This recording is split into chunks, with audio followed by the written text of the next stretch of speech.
నమస్తే welcome to our channel. AP liquor స్కామ్లో రోజుకొక సంచలనం బయటకు వస్తుంది. మరి ఈ నేపథ్యంలోనే సిట్ అధికారులు ఇప్పటికే 2 ఛార్జ్ షీట్లు దాఖలు చేశారు. ఫైనల్ ఛార్జ్ షీట్లను ఈ వారంలోనే దాఖలు చేస్తారని కూడా కథనాలు వినిపిస్తున్నాయి. మరి మొత్తానికి ఇప్పటికే 2 ఛార్జ్ షీట్లో బిగ్ బాస్ పేరుండగా ఈ 3వ ఛార్జ్ షీట్లో కూడా బిగ్ బాస్ పేరు ఉండే అవకాశాలు ఉన్నట్టుగా మరి బిగ్ బాస్ వేలాది కోట్ల రూపాయలతో జరిగినటువంటి ఈ స్కామ్లో కొన్ని కోట్ల రూపాయలను ఆఫ్రికా ఖండంలో జాంబియాలో కొన్ని పెట్టుబడులు పెట్టినట్టుగా కూడా కథనాలు వినిపిస్తున్నాయి. ఇంతకీ ఏం జరిగింది తెలుసుకునే ప్రయత్నం చేద్దాం. దీన్ని విశ్లేషించడానికి మనతో పాటుగా ఉన్నారు సీనియర్ జర్నలిస్ట్ డివి శ్రీనివాస్ గారు. నమస్తే సార్. నమస్తే. ఏపీ లిక్కర్ స్కామ్కి సంబంధించి రోజుకొక సంచలనం సార్. ఇప్పటి వరకు మనం చూసాం బంగారం కొన్నారని చెప్పి వేరే ఖండాల్లో పెట్టుబడులు పెట్టారని. ఇప్పటి వరకు బిగ్ బాస్ పేరు డైరెక్ట్గా ఎక్కడ చెప్పలేదు సార్ పెట్టుబడులు పెట్టిన విషయంలో. ఇప్పుడు బిగ్ బాస్ ఏకంగా 400 కోట్ల రూపాయలతో జాంబియాలో ఈ మైనింగ్ అని చెప్పి ఫుడ్ ప్రాసెసింగ్ యూనిట్ అని ఇలా అయితే కథనాలు వినిపిస్తున్నాయి. సిట్ అధికారులు తేల్చి చెప్పినట్లుగా కూడా తెలుస్తుంది. మరో పక్క చూసుకున్నట్లయితే ఇప్పటికే 2 ఛార్జ్ షీట్లు దాఖలు చేశారు. మరో ఫైనల్ ఛార్జ్ షీట్ని ఈ వారంలోనే దాఖలు చేయబోతున్నారు అంటున్నారు. ఏంటి బిగ్ బాస్ పరిస్థితి ఏ విధంగా ఉండబోతుందంటారు? ఈ కేసు ఒక కొలిక్కొచ్చే అవకాశం ఉందంటారా? మొత్తానికి బిగ్ బాస్ అరెస్ట్ జరగబోతుందంటారా? జాంబిరెడ్డి అనే సినిమా చూసావా? ఇది జాంబియా రెడ్డే. ఆ జాంబిరెడ్డిలో కూడా దెయ్యాలు ఉంటాయి. అమ్మో, అది మరి దడుచుకునే సినిమా. జనం వెంట పడుతుంటాయి, రక్తం పీలుస్తున్నట్టుగా పీలుస్తూ ఉంటాయి. ఏంటది చూసావా? అది అసలు అంటే ఇక్కడ కూడా దెయ్యాల, రక్తం పీల్చే దెయ్యాల ఈ జాంబియా రెడ్డి. అంటే ఇప్పుడు కొత్తగా వచ్చిన దేశం జాంబియా. ఇవాళ ఏది అసలు జగన్మోహన్ రెడ్డి ఆయన బినామీ కంపెనీ జాంబియాలో మైనింగ్ ఎక్కడైతే కొన్ని ప్యాకెట్స్ అక్కడ పెట్టుబడులు పెట్టమని ఎన్నికలకు ముందే ఎక్విప్మెంట్ అంతా అక్కడ పంపారని.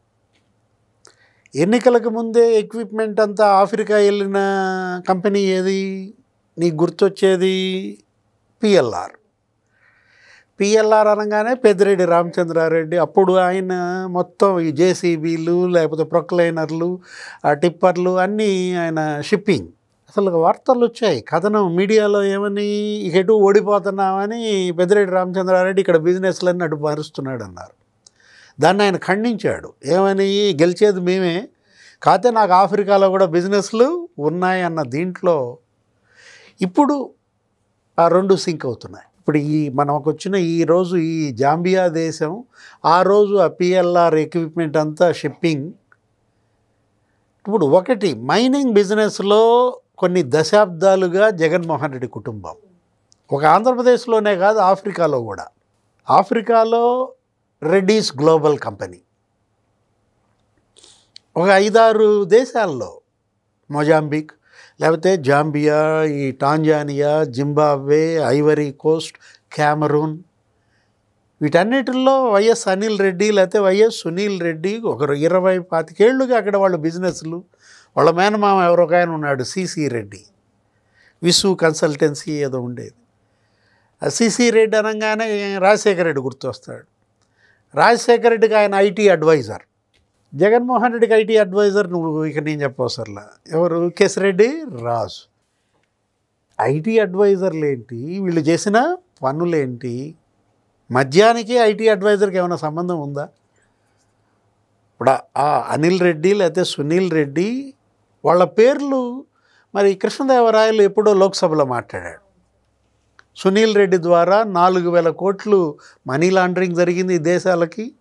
ఒక దుబాయ్కే 2,000 కోట్లు వెళ్ళింది అని చెప్పి అతను మాట్లాడటమే కాదు, అమిత్ షాని కలిశాడు, ఆధారాలు కూడా ఇచ్చానన్నాడు. ఆ సాయంత్రమే అమరావతికి వచ్చాడు, వచ్చి ఇక్కడ చంద్రబాబుని కలిశాడు, ముఖ్యమంత్రికి కూడా ఆధారాలు ఇచ్చానన్నాడు. ఇదేంటిది? సునీల్ రెడ్డి అతని ఇన్వాల్వ్మెంటు ఎంతవరకు?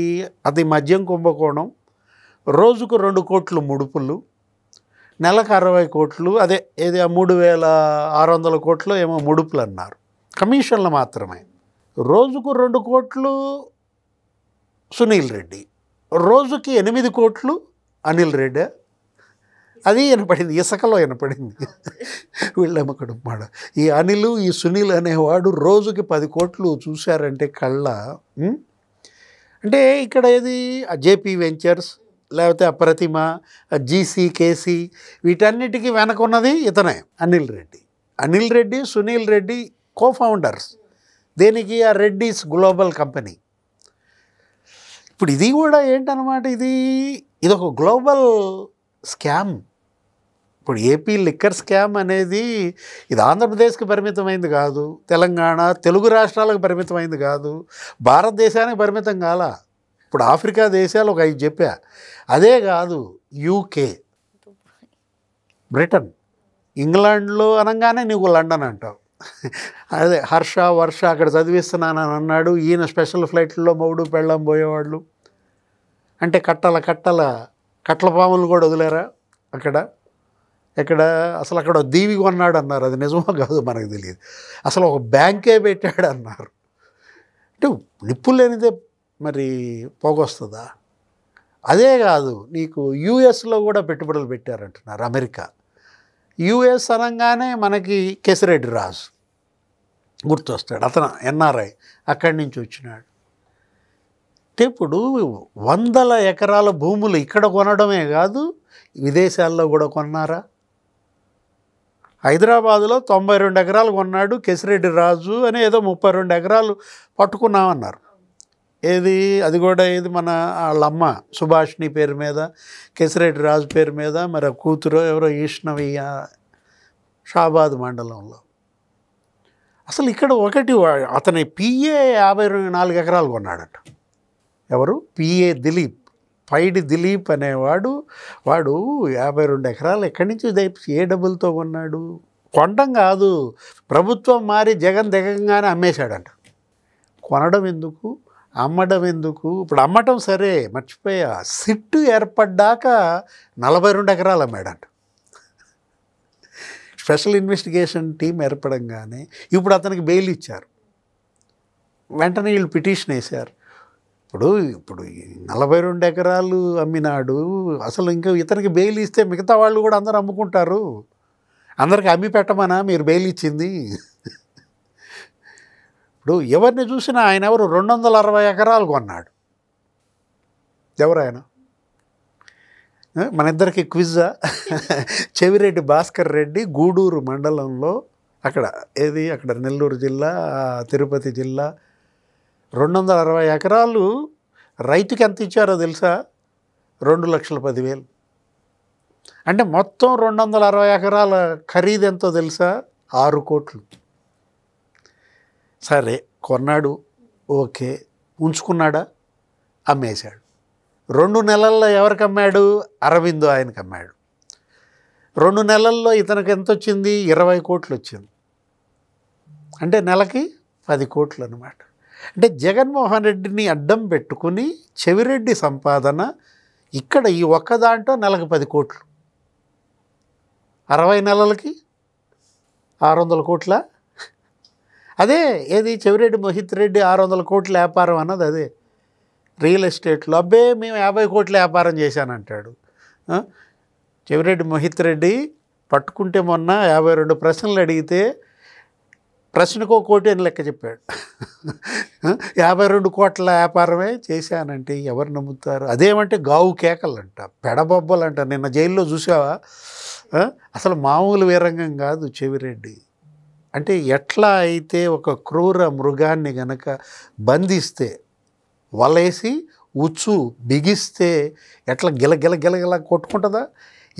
మీదకి ఎగబడి కొరుకుటానికి వచ్చుద్దా, కరవటానికి వచ్చుద్దా? అట్లా కనపడుతుంది మనకు. ఒక క్రూర మృగాల్లాగా కనపడుతున్నారు. వీటన్నిటిపైన విచారణ జరిపించాల్సిన బాధ్యత వాళ్ళ ప్రభుత్వం పైన కాదు. ఇప్పుడు సిట్టి ఈ మింత్రం ఇంత కొలికి తెచ్చింది. దగ్గర ఎంతవరకు నీకు ఫస్ట్ హాఫ్ అయిపోయింది, ఇంకా సెకండ్ హాఫ్ ఉంది. ఇంకా దాని జోలికి రాలి, ఇప్పుడే జస్ట్ సెకండ్ హాఫ్ బిగిన్ అవుతుంది అన్నమాట. ఇప్పుడు ఈ సమయంలో బెయిల్స్ ఇస్తున్నారు. ఇప్పుడు దాని మీద గోల. ఇప్పుడు ఒక 4-5 బెయిల్పై వచ్చారు. మిథున్ రెడ్డి ఏమో ఓటేయటానికి బెయిల్ అన్నాడు. లేకపోతే ఆ దిలీప్ అనేవాడు మరి గమ్మత్తుగా ఎట్టొచ్చిందో అతనికి బెయిల్ వచ్చేసింది. ఇప్పుడు వీళ్ళు 3 బెయిల్. హైకోర్టు మరి దాన్ని ఏదో స్టే ఇస్తుందా ఇవ్వదా రేపు పొద్దున 11వ తారీఖు మళ్ళీ పెట్టుకుంది. బెయిల్పై వీళ్ళు గనక వస్తే వీళ్ళు సాక్షుల్ని బెదిరిస్తారు, సహనిందితుల్ని బెదిరిస్తారు, ఆధారాలని రూపుమాపుతారు. ఎందుకంటే ఆధారాలు రూపుమాపటంలో అసలు వీళ్ళు డాక్టరేట్. కిరాతకంగా నరికి చంపి గుండెపోటు అంటారు, నారాసుర రక్త చరిత్ర అంటారు, ఏదైనా చెప్తారు కదా. ఇట్లాంటి నేరస్తుల పట్ల కోర్టులు లేకపోతే దర్యాప్తు సంస్థలు చాలా అప్రమత్తంగా ఉండకపోతే జరిగే డ్యామేజ్లు, చేసే విధ్వంసాలు చెప్తున్నాం. ఇప్పుడు ఈ జాంబియా రెడ్డి ఈ సినిమా మరి క్లైమాక్స్ ఎట్టుంటుంది? జాంబిరెడ్డిని మించిన క్లైమాక్స్ నీకు జాంబియా రెడ్డిలో కనపడుద్దా? చూద్దాం. మరో అంశంతో మళ్ళీ కలుద్దాం. Thank you sir. నమస్తే.